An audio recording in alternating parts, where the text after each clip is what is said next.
Hello viewers, good morning. তোমরা সবাই কেমন আছো? আশা করছি সবাই খুব ভালো আছে। আমি অনেক অনেক ভালো আছি। আমার নতুন বন্ধু, পুরনো বন্ধু সবাইকে রিমি রিলস আর ব্লগে ওয়েলকাম এবং অনেক অনেক ধন্যবাদ আমার ব্লগটি দেখার জন্য। আর আজ হচ্ছে খুব সকাল সকালই ব্লগটি স্টার্ট করলাম। এখন বাজে হচ্ছে সকাল 7:25। তো এখন থেকেই ব্লগটা স্টার্ট করলাম। তো আজ হচ্ছে নীল পুজো। তো নীল পুজোর ফুল ব্লগ তোমাদের সাথে শেয়ার করব। আর তোমরা প্লিজ কেউ স্কিপ করো না, পুরোটা তোমরা দেখতে থাকো, কারণ এই বিয়ের পর আমার এই ফার্স্ট হচ্ছে নীল পুজোর উপবাস।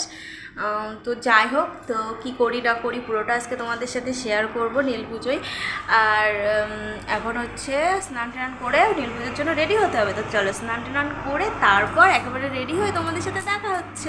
তো বন্ধুরা দেখো, সকাল সকাল স্নান টান আমার করা কমপ্লিট হয়ে গেছে। আর দেখো এখানে এক সাজিয়ে ফুল আছে। এখানে মা আর বাবা সকালে দুজনে মিলে ফুল তুলেছে। এখানে তো ফুল আছে, প্লাস আরও ফুল আছে, সেটা আলাদা রয়েছে। সেখানে আকন্দ ফুল, বেলপাতা এগুলো রয়েছে, আর চাপা ফুল আছে, এই আর কি।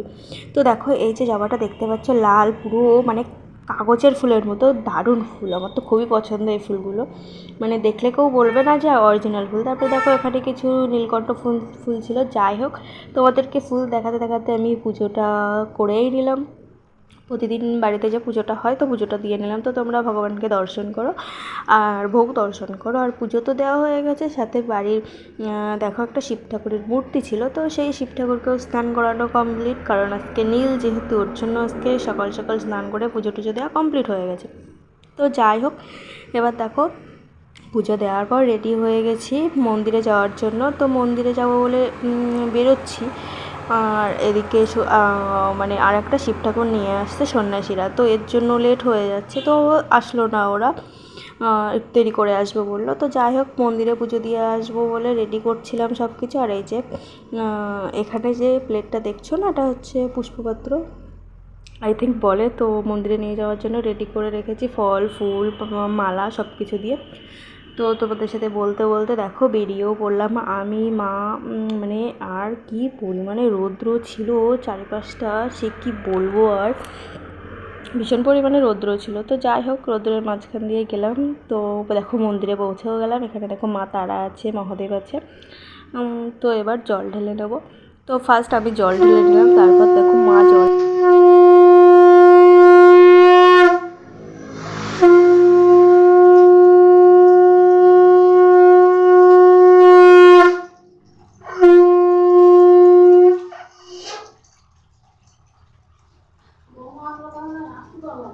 আমাদের মন্দিরে যেতে এমনিই দেরি হয়ে গেছিলো, 12টা বেজে গেছিলো, কারণ এদিকে সন্ন্যাসীরা শিব ঠাকুর নিয়ে আসবে। তো ভাবছি যে এটা রেখে কি করে যাব, বা ওটাতে কি করে আগে যাব, ওখানে গেলে আগে এখানে চলে আসে নাকি। তো এর জন্য আমাদের লেট হয়ে গেছে। আর ভাবছিলাম যে ব্রাহ্মণ পুজোটা কি করে নিল নাকি, যে পুজোটা দেখতে পাবো কিনা। তো যাই হোক, গিয়ে দেখি যে না, ব্রাহ্মণ আছে, পুজো এখনও শেষ হয়নি। তো খুবই আনন্দিত লাগলো তখন যে না, ঠিকঠাক টাইমে এসেছি। তো দেখো এই যে চরণামৃত মহাদেবের।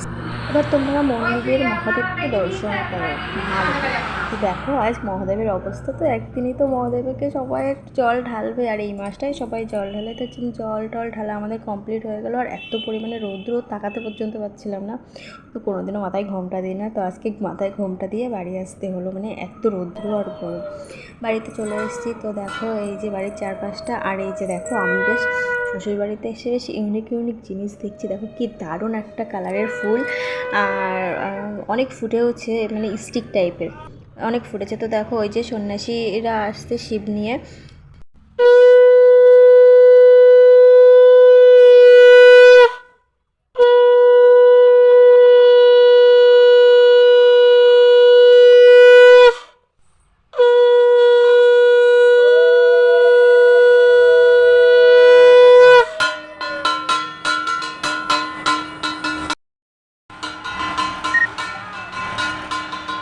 তো বন্ধুরা, আজকের মতো নীল কমপ্লিট, এবং সন্ধ্যাবেলা আবার গেছিলাম নীলের বাতি দিতে। তো যাই হোক, আর এই যে তোমরা পদ্ম ফুলটা দেখছো না, এটা বাড়িতেই হয়েছে পদ্ম ফুল। দেখো কত কুড়ি এসেছে। এগুলো কিন্তু ওই যে গামলা আছে না, বড় বড় গামলার ভেতরে লাগানো হয়েছে পদ্ম ফুলগুলো, মানে খুবই সুন্দর লাগছে এই পদ্ম ফুলগুলো দেখতে। তো যাই হোক, ভিডিওটি বেশি বড় করবো না। ভিডিওটি ভালো লাগলে অবশ্যই তোমরা like comment share and subscribe করে দিও। তো চলো টাটা, দেখাবে নেক্সট কোনো ব্লগে। হর হর মহাদেব।